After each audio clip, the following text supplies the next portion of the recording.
Emma still wanted to believe her mother-in-law's words were just a phantom from a dream. Your breast milk has no nutrition anyway. That voice lingered in her ears as she dragged her aching body down the hallway. Just days after her C-section, she had no time to sleep while caring for the twins. But there was another reason she couldn't sleep. The image of her mother-in-law cradling the babies. Her husband's back as he pretended not to notice. And then, those papers she found yesterday beneath the crib. A bundle of records, as if someone had been monitoring her every moment of motherhood. Emma didn't know yet. This was the beginning of a silent battle. The golden afternoon light bathed the living room of the new house with a warm glow. Emma Harrington stood by the window, gently placing both hands on her swollen belly, thinking about the twins who would soon be born. After 7 years of marriage to Mark, she was finally ready to become a mother. In less than a month, 2 little lives will join us in this house. Emma's voice carried a mixture of anticipation and slight anxiety. Mark, who was working on his laptop on the sofa, paused for a moment and smiled. I think I chose the perfect house for you and the children. His words held warmth, but his eyes flickered momentarily, as if hiding something. Emma noticed but convinced herself it was nothing. Probably just work stress. The couple had moved into the spacious suburban home just 3 weeks ago. The yard had space for a swing set, and they'd chosen an east-facing room that caught the morning sun for the nursery. Emma and Mark, who worked as a financial analyst, had been immersed in preparing for their new life together. In the corner of the room, 2 unassembled cribs still sat in their boxes, leaning against the wall. The unexpected doorbell startled Emma, who walked to the front entrance with mild surprise.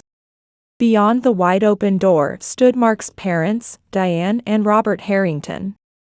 To her astonishment, at their feet were 3 large suitcases and several stacked boxes. Mom? Dad? Emma smiled politely despite her confusion. Diane quickly planted a kiss on Emma's cheek before calling out, Mark, we're here. When Mark rushed down the stairs, his expression revealed surprise and something akin to panic. Mom. Dad. Why are you here? You didn't even call. Our house needs some repairs, so we can't live there for a few weeks, Diane said lightly, exchanging a glance with Mark. I discussed it with Mark. Didn't he tell you? Emma looked at Mark. He avoided her gaze and began lifting his parents' luggage. Did I? I thought I mentioned it. I might have forgotten with all the baby preparations. Emma frowned. It wasn't like Mark to forget something so important. Moreover, among Diane's belongings was the antique clock she always treasured. This didn't look like a few weeks' stay. The guest room isn't ready yet, Emma said, maintaining her composure. Don't worry, Diane responded with a smile. We'll take care of it ourselves. You just focus on the babies. That night, Emma lay awake despite her exhaustion. The twins moved actively in her womb, and her thoughts were equally restless. Feeling thirsty, she headed downstairs for water but stopped halfway down the staircase. Hushed voices drifted from the living room. She still doesn't know? Robert's low voice. I plan to tell her after the birth. I don't want to give her unnecessary stress now. Mark's voice carried tension. That's wise, Diane's voice continued. A first-time mother like her needs experienced people like us. Especially with twins, she absolutely can't manage alone. Emma's hand gripped the banister tightly. There was something here she didn't know. What was Mark planning to tell her after the birth? Why wasn't he being honest with her? She quietly returned to the bedroom and sat in contemplation in the moonlit darkness. The new home and life she once thought perfect. But now, seeds of doubt had been planted in her heart. Mark's parents' few weeks' stay. Mark's ambiguous attitude. The whispered conversation. Something was creeping into her perfect home life. Emma placed her hands protectively over the twins in her womb and strengthened her resolve. Whatever the truth, she would protect her family, even if it meant standing against her beloved husband. The midnight silence was shattered by a baby's sharp cry. Emma was pulled from her light slumber, opening her eyes. Beside her, Mark frowned and irritably pulled the pillow over his head. Do something about it. I have an important meeting tomorrow, he snapped before turning his back to her. 3 weeks after giving birth, her body was still recovering, the C-section wound still painful, but the twins wouldn't wait. She slowly sat up and made her way down the hallway toward the twins' room, her eyes heavy with sleep and exhaustion. When she opened the door, Diane was already there. Her mother-in-law was cradling little Lily, pressing a bottle of formula against the baby's lips. You're late, Emma, Diane looked at her with cold eyes. A mother should come running at the first cry. I was here within 10 seconds of this child starting to cry. Emma frowned. We agreed to breastfeed Lily. We discussed that formula was only for emergencies. Your breast milk doesn't have enough nutrition, Diane said with a derisive snort. Look how hungry this child was. I practically saved her life while you were sleeping. This is how I raised my son. Mark turned out perfectly healthy, didn't he? Or do you have complaints about my child-rearing methods?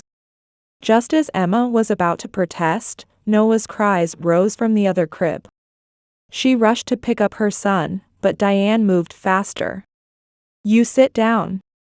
Your handling is so clumsy, you'll hurt his neck, Diane said, holding Lily in one arm while lifting Noah with the other.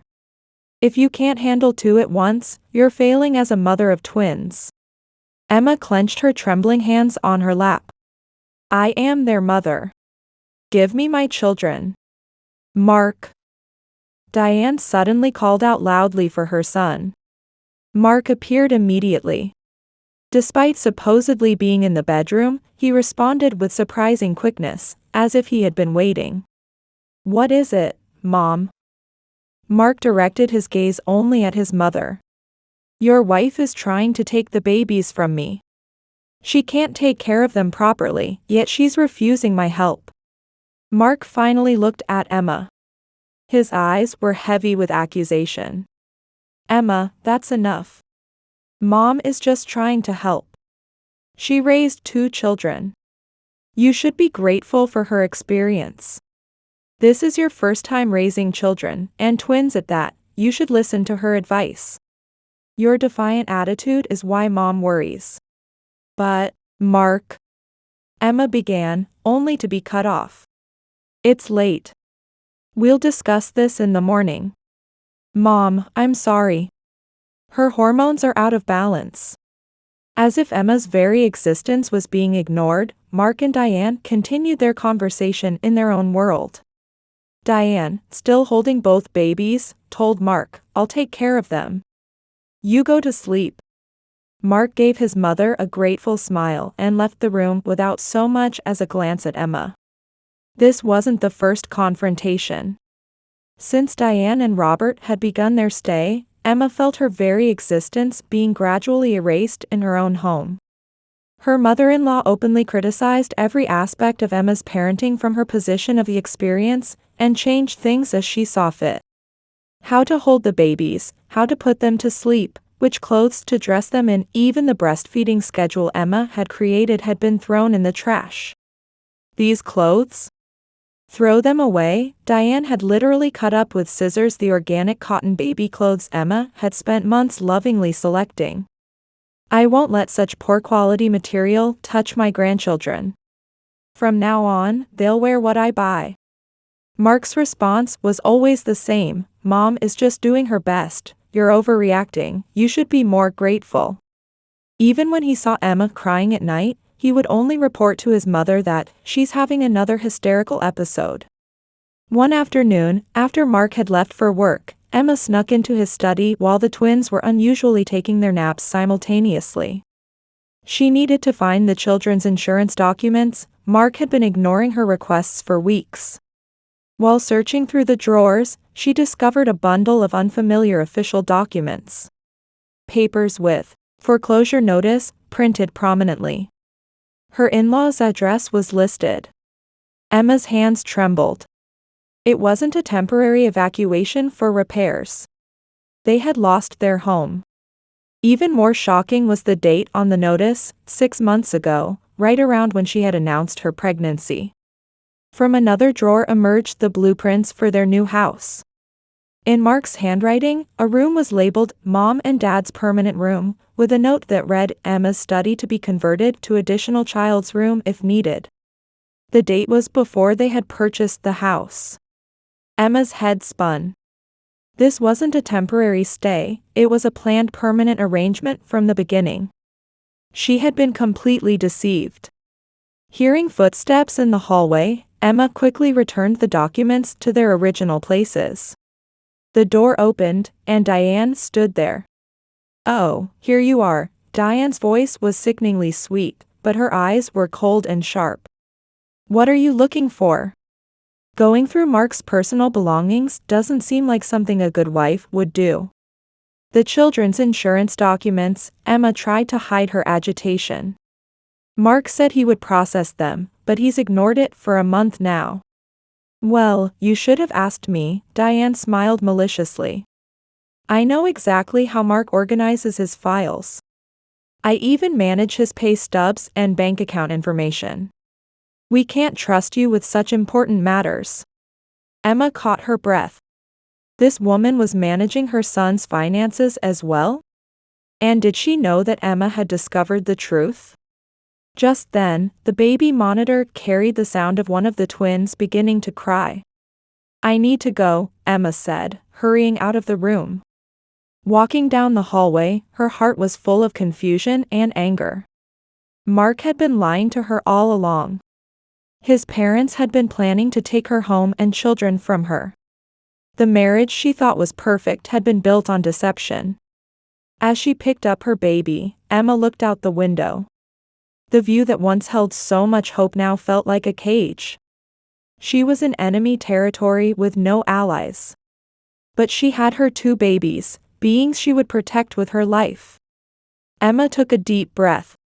A light of determination began to shine in her eyes. It was time to formulate a plan on how to fight back.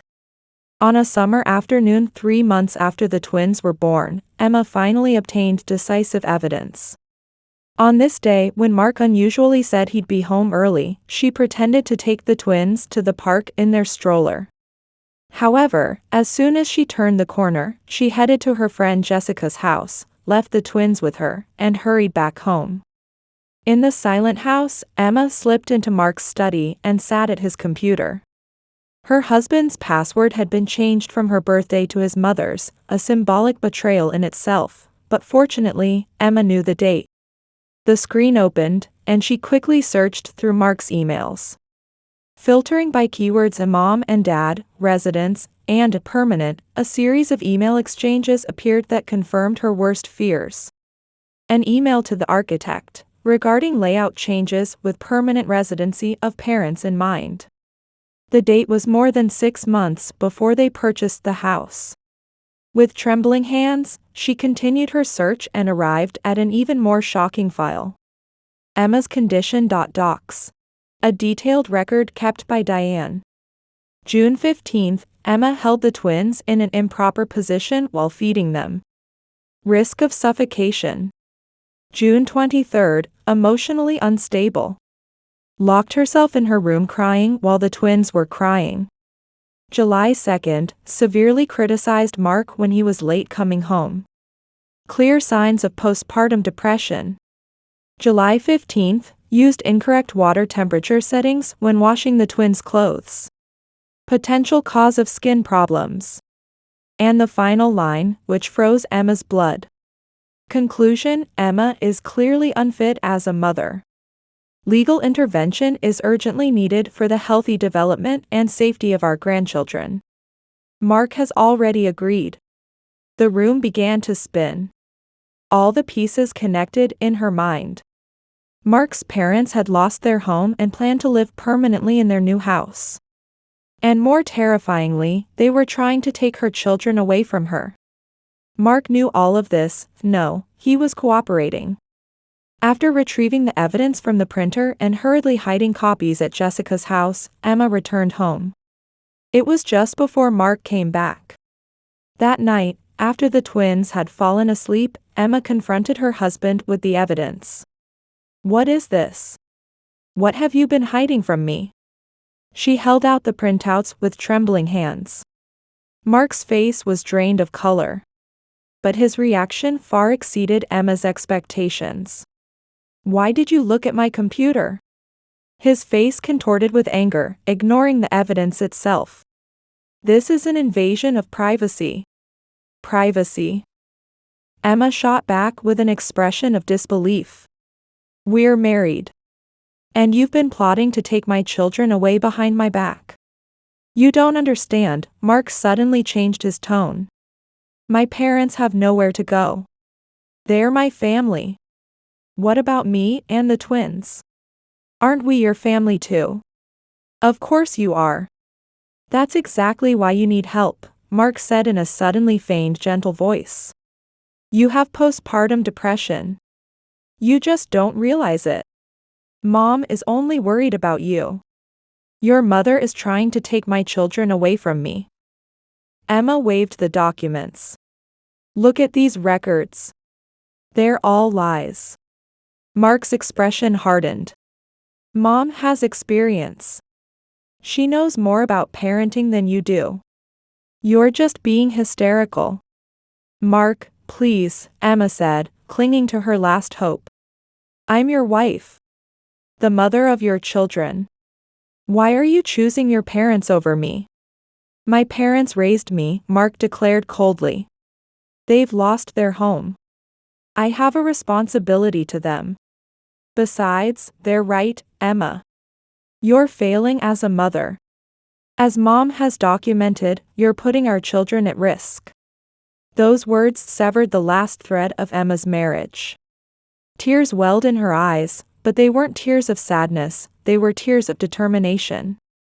The next day, Emma took the twins to see Jessica. Mark's childhood friend and a family law attorney. Her face changed color when she saw the evidence. "This is no joke," Jessica said. "This is clear gaslighting. Diane is aiming for custody of her grandchildren. And Mark," she faltered. "He's his mother's puppet," Emma said quietly. "My husband is gone." "No," Jessica said firmly. "Mark made a choice. And he made the wrong one. Emma, you have two options. Either silently go along with their plan, or stand up and fight." "But how?" "Alone, You're not alone," Jessica took Emma's hand. "I'm with you. Legally, they have no grounds.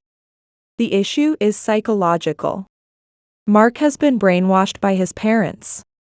That's why we need to gather evidence. Record everything, Diane's actions, Mark's behavior, all of it." Emma looked at her twins. Gazing at their innocent sleeping faces, a new resolve welled up inside her. "I'll fight," she said in a quiet but unwavering voice. "For my children, and for myself."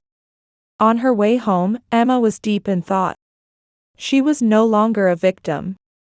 It was time to become a strategist.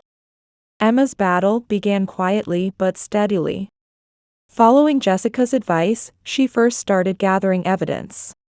She hid small recording devices throughout the house, documenting conversations between Diane and Mark, as well as their interactions with her. She installed an app on her smartphone to record Diane's excessive interference and meticulously documented daily incidents. Simultaneously, Emma began visiting Bethany Cordova, a postpartum care specialist. "You are completely normal," Bethany declared during their first consultation.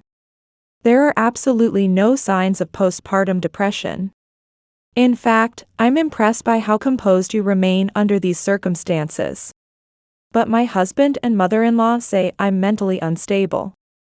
"That's a classic gaslighting technique," Bethany said with quiet anger. making those around the victim believe they're mentally unstable to diminish their credibility. It's an extremely harmful psychological manipulation. Bethany prepared an official diagnosis, certifying that Emma was mentally sound and that there were no issues with her abilities as a mother. This evidence became another of Emma's secret weapons. Next, Emma strategically introduced external observers. She invited Tom, Mark's company supervisor, and his wife Fiona, for dinner. She calculated that Diane would have to be more cautious in front of Fiona, who was a doctor. However, her calculation was off. At dinner, Diane's overconfidence actually revealed her true nature. "This roast beef Emma made is too tough," Diane grimaced visibly after just one bite of the dish. Emma had practiced for weeks. "I would cook it at a lower temperature for longer. Mark prefers tender meat. A mother should know that much." "I think it's delicious," Fiona responded immediately. "The cooking method is perfect." Next, Diane moved on to the topic of the twins. "Emma isn't very good at parenting. She especially failed at breastfeeding. If I hadn't helped, my grandchildren would be much thinner." "Is that so?" Tom frowned. "From my perspective, the twins look extremely healthy." "On the surface, yes," Diane said suggestively. "But she lacks maternal instinct. I have to teach her everything." Emma silently stood up and headed to the kitchen under the pretense of checking on the twins. There, her eyes met Mark's.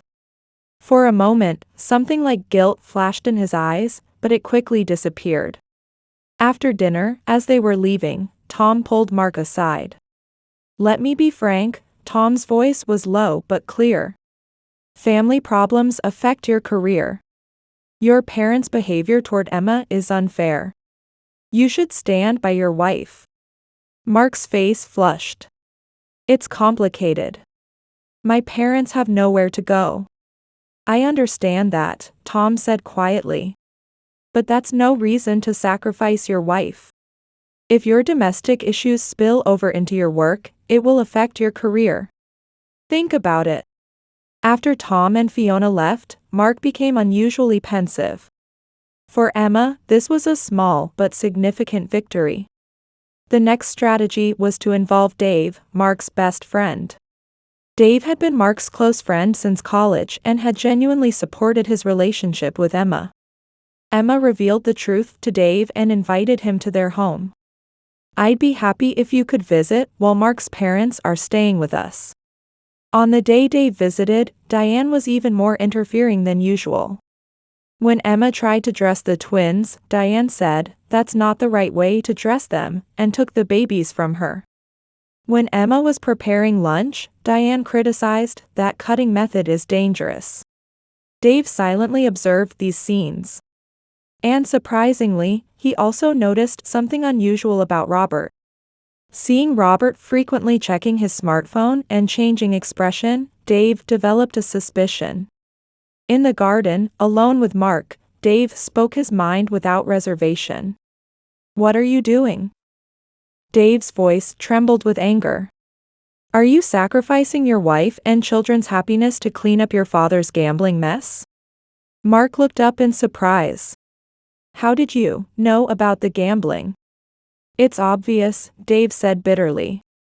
"That restlessness, constantly checking his phone. My uncle was the same way. And I've heard rumors about your misuse of company expenses. It's to repay Robert's debts, isn't it?" Mark's face was drained of color. "The rumors have reached the company. It hasn't spread widely yet. But it's only a matter of time." Dave grabbed his friend's shoulder. "Wake up, Mark. Calling Emma unstable, isn't it you who's unstable? You're running away from your parents' problems and placing the blame on your wife. This is abuse, plain and simple." "Abuse? I never intended." "Whether you intended it or not, that's the result," Dave said sternly. "Emma is an excellent mother. The twins look very healthy. The problem lies with you and your parents. And as he was leaving, Dave handed Emma a small piece of paper. It was a lawyer's contact information. "Just in case," he whispered. "I'll be a witness." That night, Mark was unusually silent. He secluded himself in his room and spent a long time talking to someone on the phone. Emma knew her recording devices were capturing it all. In the quiet night, Emma gazed at her twins and contemplated. The wheels had begun to turn. If there was still a fragment of conscience left in her former husband Mark, the truth would eventually open his eyes. And until that time came, she intended to continue acting patiently, calmly, and above all, intelligently. Revenge was not merely an explosion fueled by anger. It was planned, calm, and ultimately an act of justice. Of this, Emma was certain. The twins' 6-month birthday. Emma had made perfect plans for this day.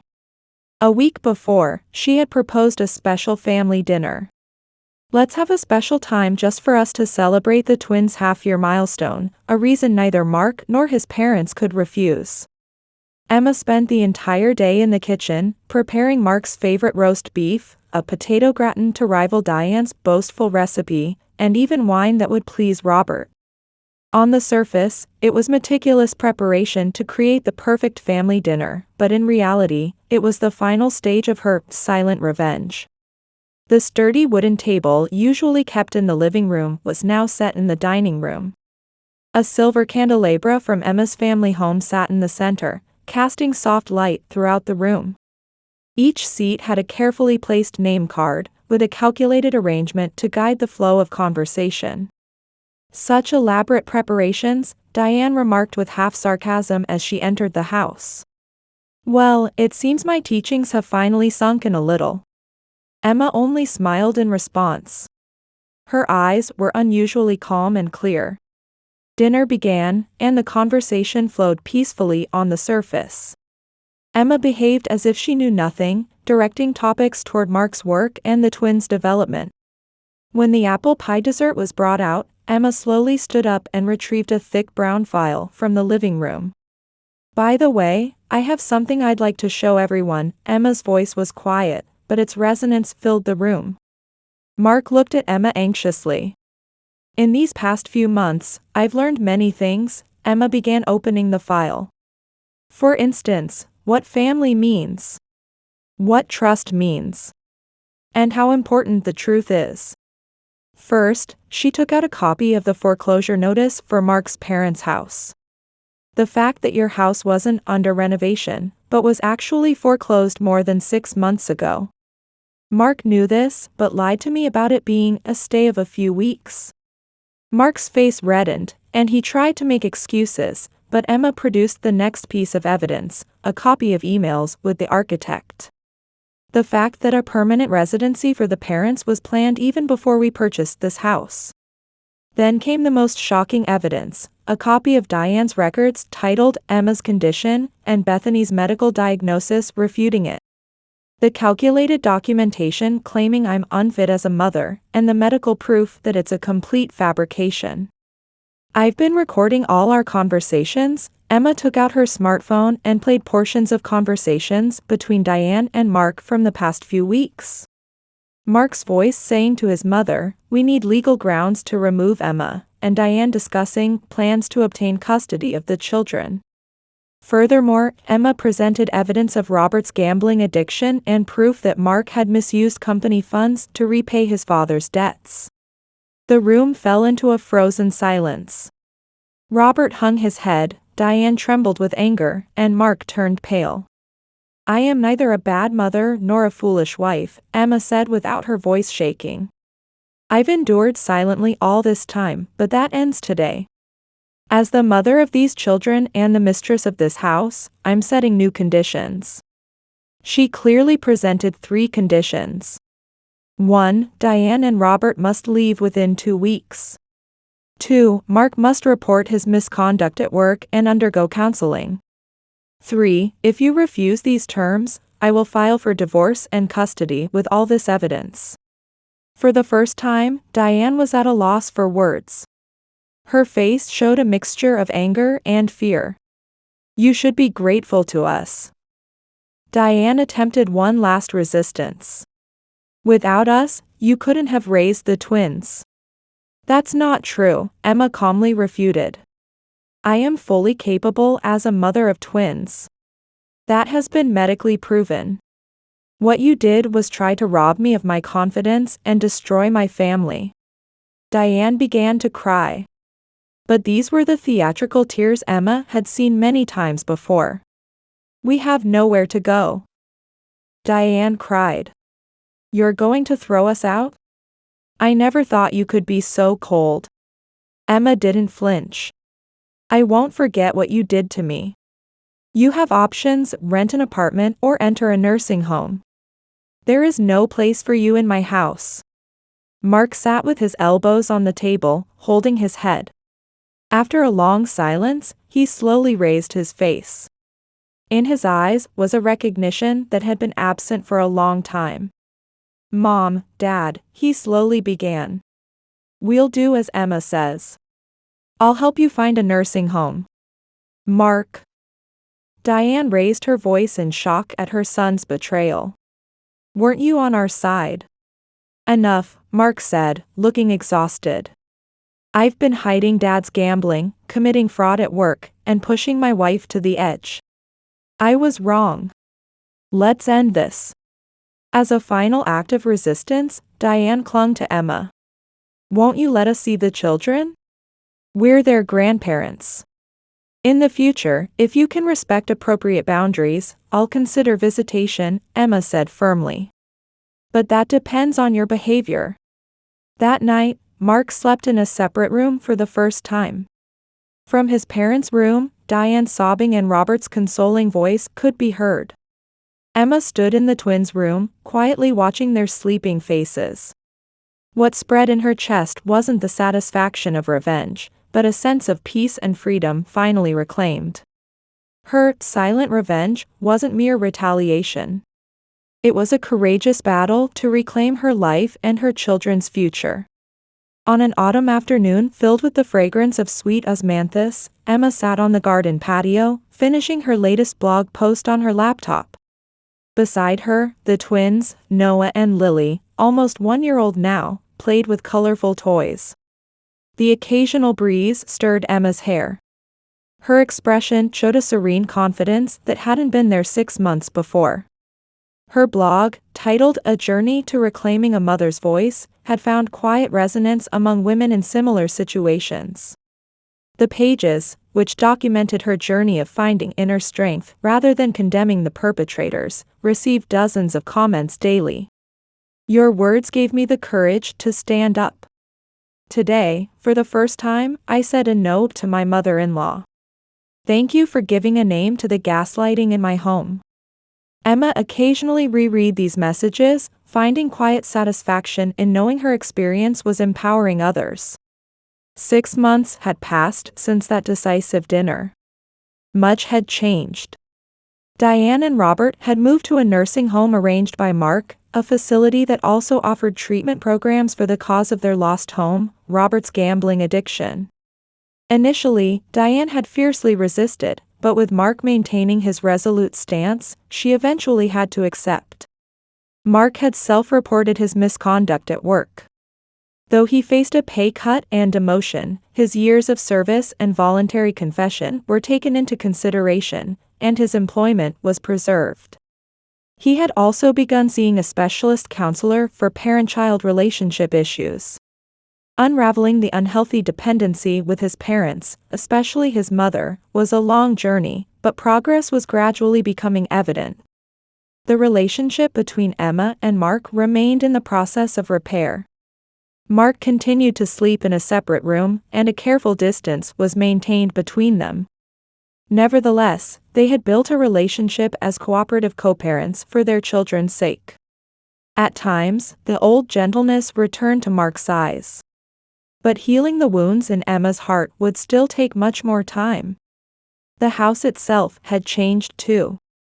Diane's old clock had been put away, replaced by a modern timepiece of Emma's choosing on the wall. New cushions in her favorite colors adorned the living room, and her own recipe books lined the kitchen shelves. Little by little, the house was becoming hers again. "It'll be ready soon," Mark's voice brought Emma back to the present. He was preparing a barbecue in the garden.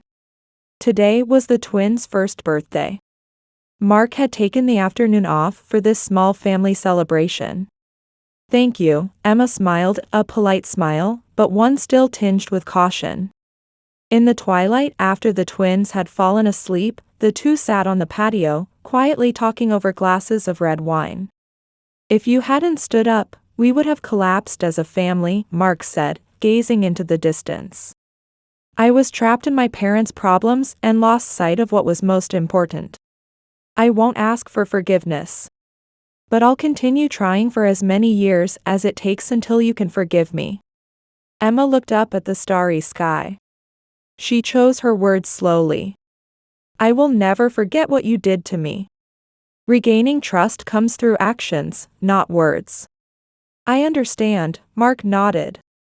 "I intend to demonstrate it day by day, little by little." "That's good," Emma said. "Let's move forward together, for our family." Silence fell between them. It wasn't the tense silence of before, but the kind of silence that comes when something has ended and something new is about to begin. From inside the house, the sound of the twins' breathing came through the baby monitor. Emma listened to that sound, reflecting on her journey. She quietly stood up and walked toward the living room. Standing by the window, she placed a new vase where Diane's old clock had once stood. It held autumn flowers she had picked just that morning. Emma touched the flowers, smiling at their delicate beauty. The suffocating feeling of being caged that she had once felt was gone. Now, it was an open space full of possibilities. Emma took a deep breath. She had learned that sometimes life's greatest strength lies not in shouting loudly, but in standing up quietly and facing the truth with unwavering determination. And her silent revenge had never been about hurting others, but rather a courageous act of reclaiming herself. In this wounded family, new hope had begun to take root. It was fragile and delicate, requiring careful nurturing, but it was definitely starting to grow. Her home was hers again. The silent revenge had ended, and a silent rebirth had begun.